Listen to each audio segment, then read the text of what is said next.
know, or if you don't know, Pastor and Sister Michelle are out of town, and I pray that they are enjoying their time away and getting some refreshing and renewing, and we love them dearly and hope they are enjoying the mountains and all of that. But as I'm talking about them both, I want to give them both honor today for entrusting me with speaking to you guys today. And I love them both dearly, and I give them both honor today. And I come here with a word that I feel like that is supposed to be an encouraging word, and it is, but it's very personal to me because the last 2 years have been extremely tough. I'm sorry. I knew I was going to get emotional beforehand because I've just been so heavy this morning, and normally I'm not like that. But I don't know if it's for someone that I'm heavy or if it's just because it's such a personal word. But if it is you that I am heavy for today, I pray, whether it's by the way of the web or you're in this building today, I pray that this word encourages you today. But I'm going to be speaking from Job chapter 23, verses 1 through 11. Then Job answered and said, "Even today is my complaint bitter. My stroke is heavier than my groaning. Oh, that I knew where I might find him, that I might even come to his seat. I would order my cause before him and fill my mouth with arguments. I would know the words which he would answer me and understand what he would say unto me. Will he plead against me with his great power? No, but he would put strength in me. There the righteous might dispute with him, so should I be delivered forever from my judge. Behold, I go forward, and he is not there. Backward, but I cannot perceive him." How many of you have ever felt that way, where you go forward and you feel like he's not there, and you go backward and he's just not there? On the left hand where he doth work, but I cannot behold him. He hideth himself on the right hand, that I cannot see him. But he knoweth the way that I take. He knoweth the way that I take. When he hath tried me, I shall come forth as gold. My foot hath held his steps. His way I have kept and have not declined. So my title for today is, I'm going to take apart from verse 10, I shall come forth as gold. So come forth as gold. And also in 1 Peter 1 and 7, it says that the genuineness of your faith, being more precious than gold that perishes, though it is tested by fire, may be found to praise, honor, and glory at the revelation of Christ. Gold goes through a process to reveal its true beauty. It goes through extreme temperatures in order to rid itself of the impurities that are found within it, changing it into a liquid state that can be molded into whatever it is designed and created for.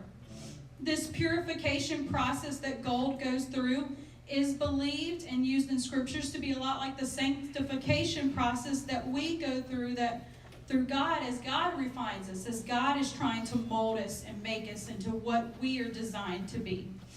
The mental image of gold going through this process is to help us understand that there is a purpose for our trials. The testing process through fire is what leads us to that purity. So when you look and read the book of Job, there really is no better example of someone who was tested through fire. He displays the refining process of going through hard times and struggles. Job's struggle is what many of us would say is pretty major. It's pretty severe.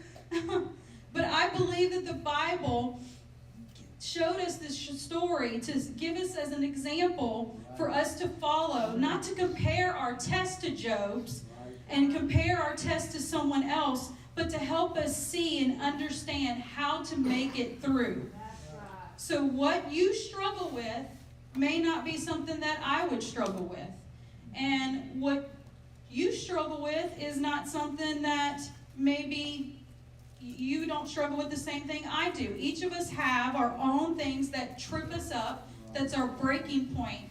And there are many lessons that we can learn from the story of Job, and I'm going to share those today. Lesson 1 is that bad things happen to good people. During Job's time, it was believed that any time you suffered, it was believed it was because there was wickedness in your life. You have sinned. And sometimes still today, we default to that same thought, that same process, that because we are going through hard times, because we are struggling, that there's something that we've done wrong, or there's something, wicked in our lives, or we've sinned. But that's not always the case. Sometimes it is due to that refining process that God is trying to put us through. In the Bible, in Matthew 5:45, it says, "For he makes his sun rise on those who are evil and those who are good, and makes the rain fall on the righteous, those who are morally upright, and the unrighteous, those who are unrepented, and those who oppose him." We may not understand why we are going through what we are going through. We may struggle with God's plan and his purpose of what are we to gain from this. We say, "God, I've been faithful. God, I'm trying." We ask the questions, "Why, God? Why don't you do something? Where are you, God?" But we in our flesh, we are not going to be able to fathom an intellectual answer to any of those questions, because God's works are so beyond our ability to fathom and truly understand. We cannot solve the puzzle or the mystery by our own ability, by our own control. And if you're like me, I like to control. I like to know, I like to plan, I like to see that bigger picture, okay? But he sees the bigger picture when we really only see a small fraction of it.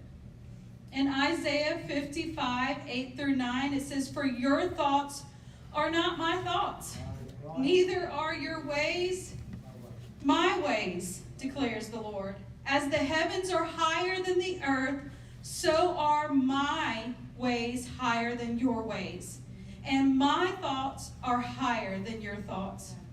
We have to learn to trust God no matter what the situation looks like, no matter the circumstance. And that is often easier said than done.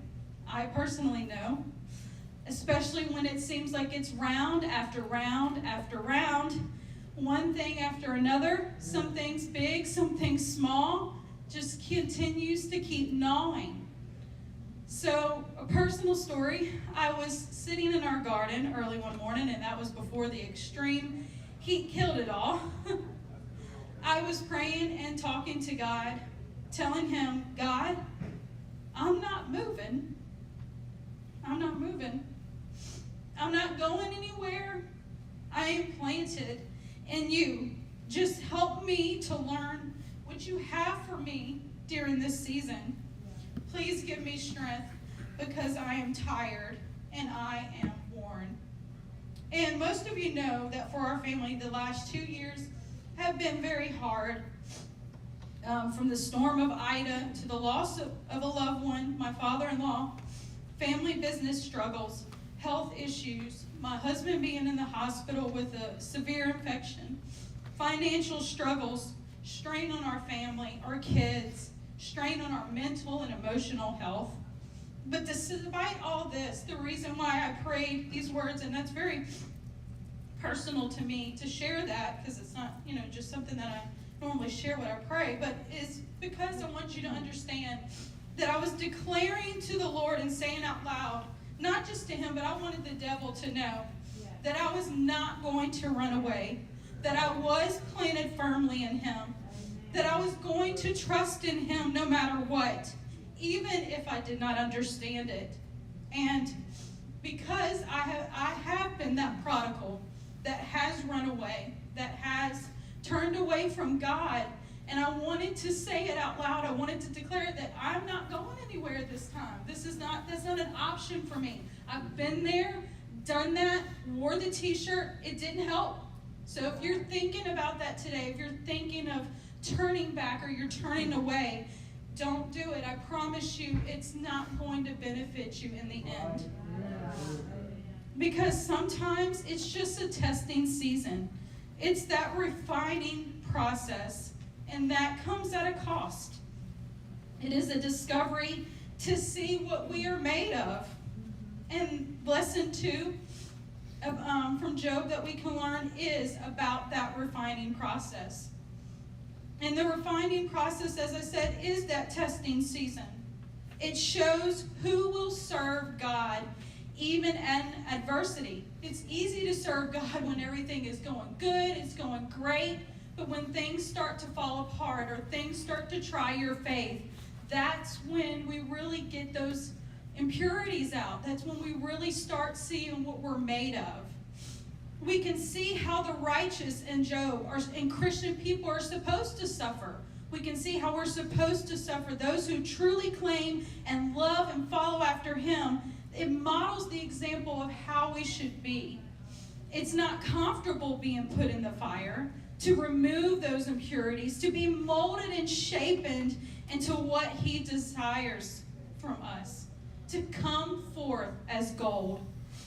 Being real, as I said before, these past couple of years have definitely put me to the test. It has challenged my faith and my spirit, and I would love to say that I have passed every test with grace, and I have passed every test with flying colors, but I have not. I have struggled. I'm human. But as Brother Dustin has said before, I believe, is that the teacher is always silent during a test. Wow. And I have envisioned myself several times sitting at that desk with my hand desperately in the air, saying, "Hey, God, question. I have a question," like that annoying student in class. But many times there has been absolute silence when I have prayed. It literally seemed on most days that my prayers or the words that would come off my mouth, they would go up and they would just come right back down, landing on me. I'm just being real.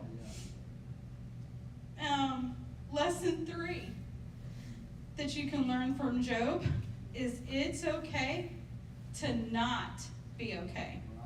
It's okay.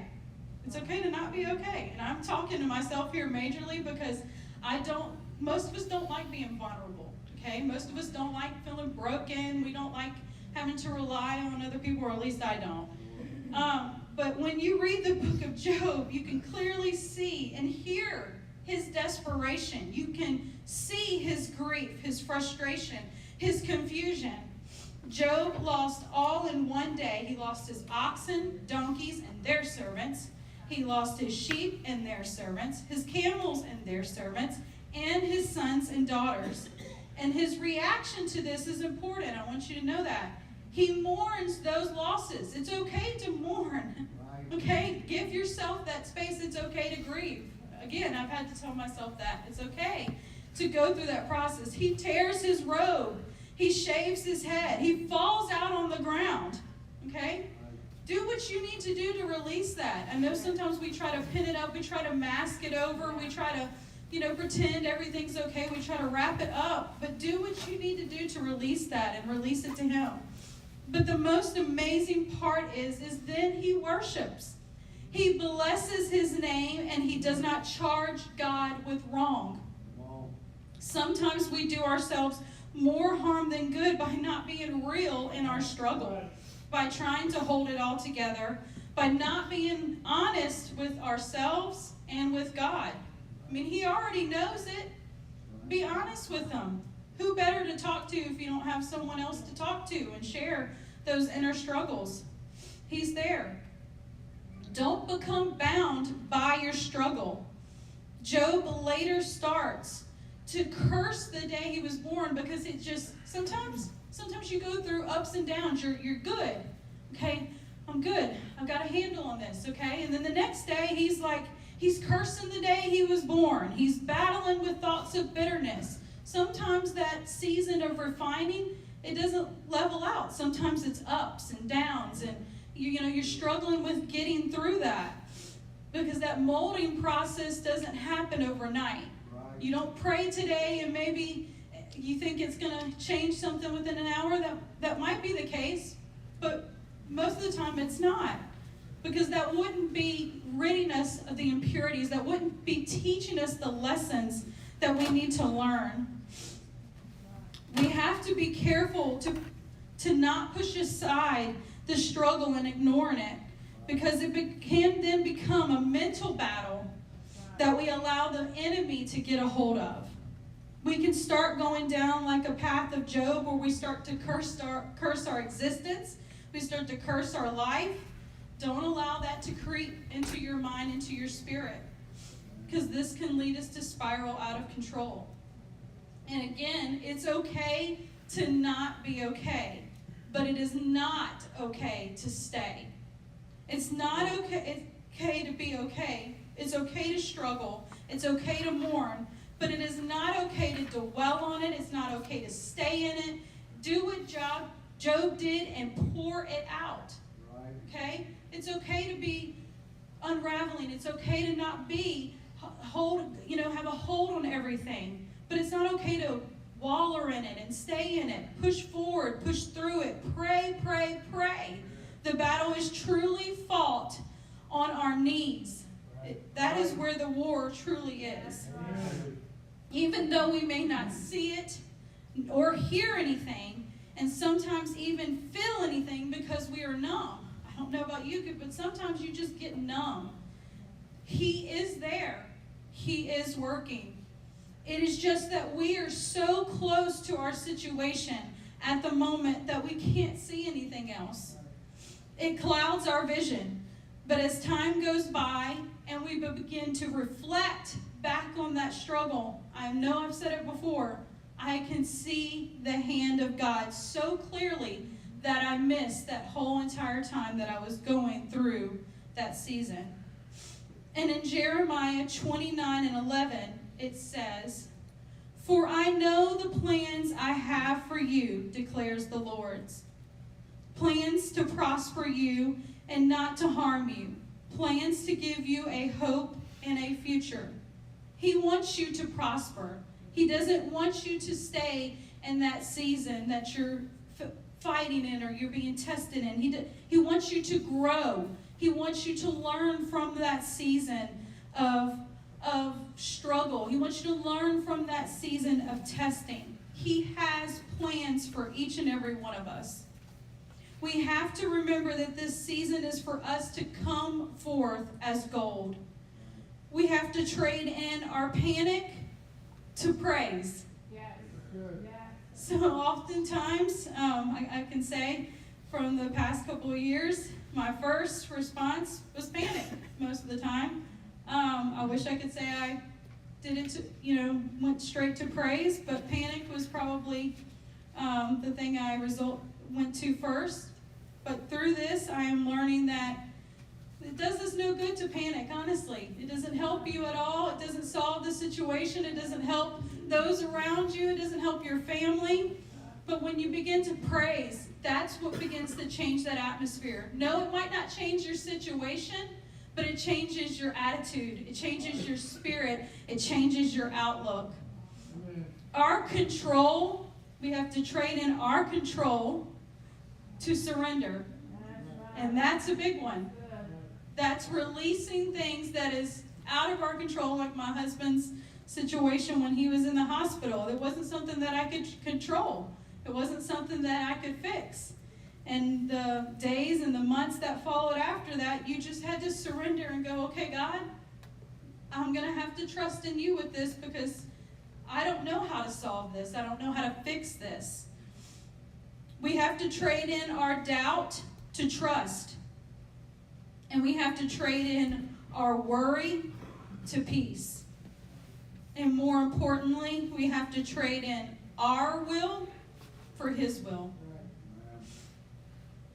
And lesson 4 that we can learn from Job is what you give ear to, it matters.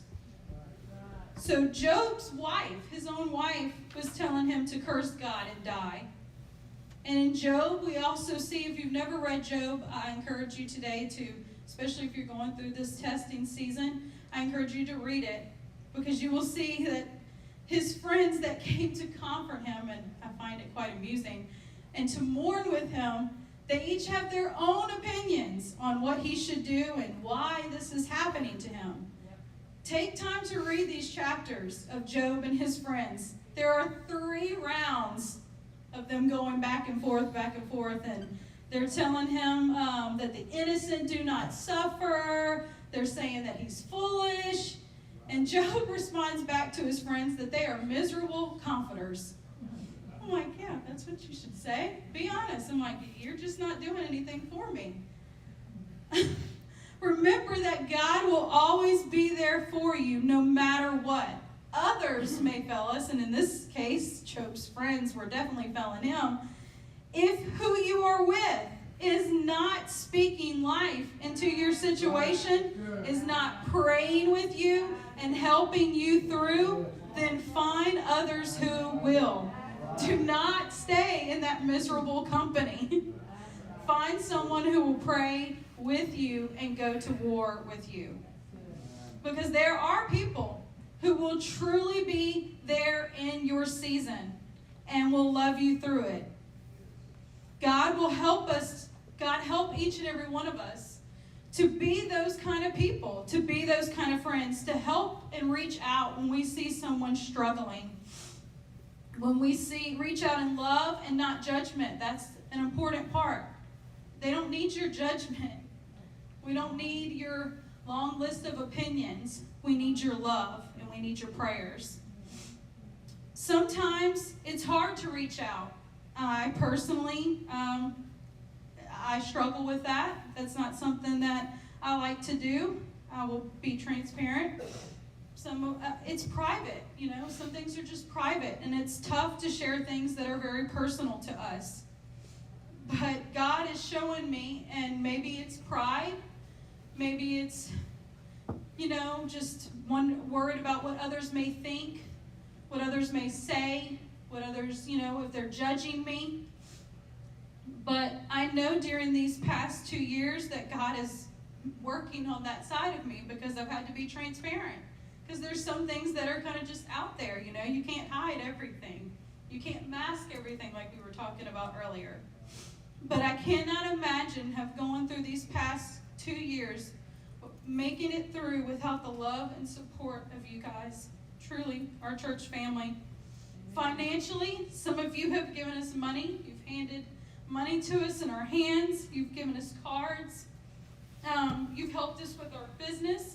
Some of you, I won't name names because I'm terrible, and I won't forget somebody, but some of y'all came on a Saturday and you helped us and you worked with my husband in his shop, and I will be forever more grateful for that. You have no idea. But it's hard to be that vulnerable. It's hard to accept that help, and so I'm telling you today, again, it's okay to not be okay, and it's okay to accept that help. It's okay to accept that love. And it's okay to accept those true friends that are there to comfort you. But y'all have also been there for us spiritually, praying for us and with us, physically, being there physically, just in person. Whether it was just visiting us or bringing us food or just being there during some of our tough times. Having those around you that can help you and be there for you is so important when you are going through your season of testing. Romans 12:15 says to rejoice with those who are rejoicing and mourn with those who are mourning. And in 1 Corinthians 12:26, it says if one member suffers, all parts share the suffering. Or if one member is honored, all should rejoice with it. And lesson 5 that we can learn from Job is that we have to have a firm foundation.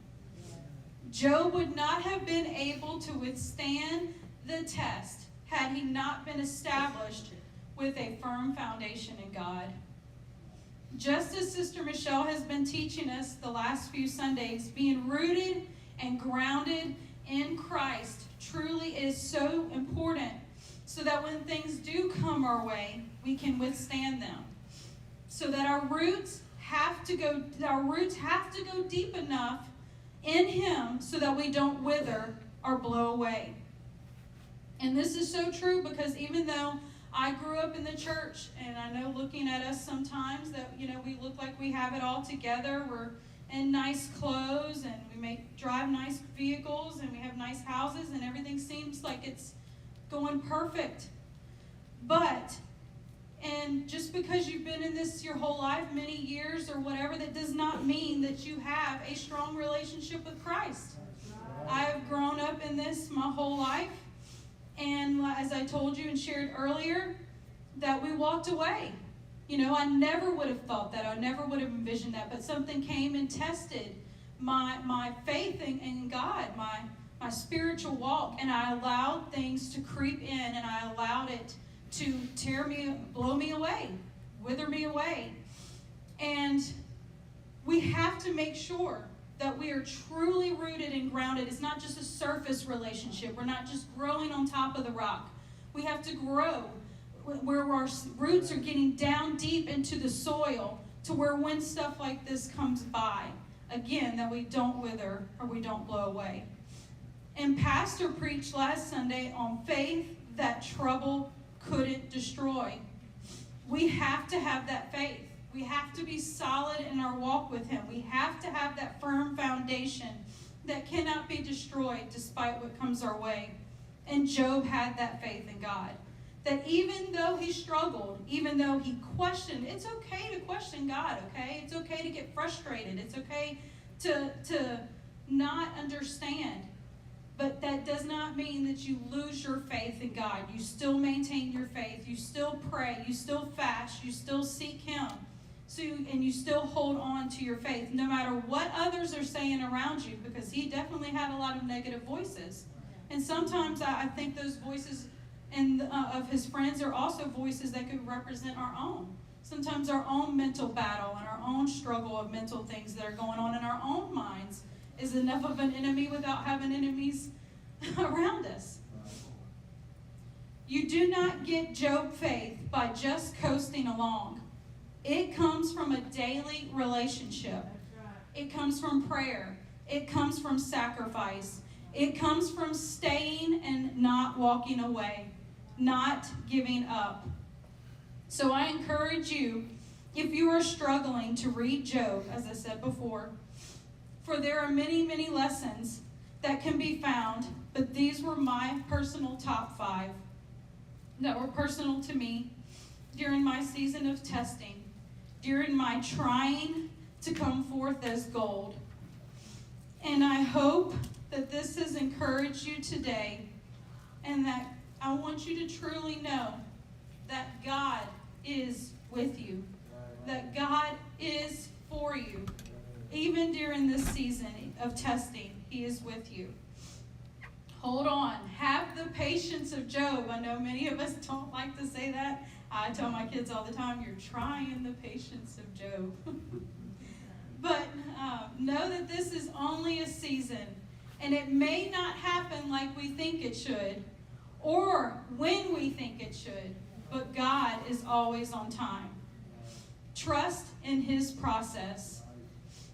Trust that He knows, again, better than we do. And I know that I am extremely early today, but in closing, I want you to know to trust in His process. And in Proverbs 3, verse 5, it says, trust in the Lord with all your heart, and lean not unto your own understanding. And in all your ways acknowledge Him, and He will make your path straight. So I hope today that something that I have shared, whether it's in a season for you that's coming down the road, or maybe you're in this season now has spoke to you. And if you are in this season, again, I truly encourage you to take time to read the book of Job. It encouraged me. It made me see there's a whole lot more lessons in Job that you can glean from that personally, but those were my personal 5. But again, trust in his process. Have faith that he knows what he's doing and that he is molding and shaping us into what he wants us to be. And I love each and every one of y'all.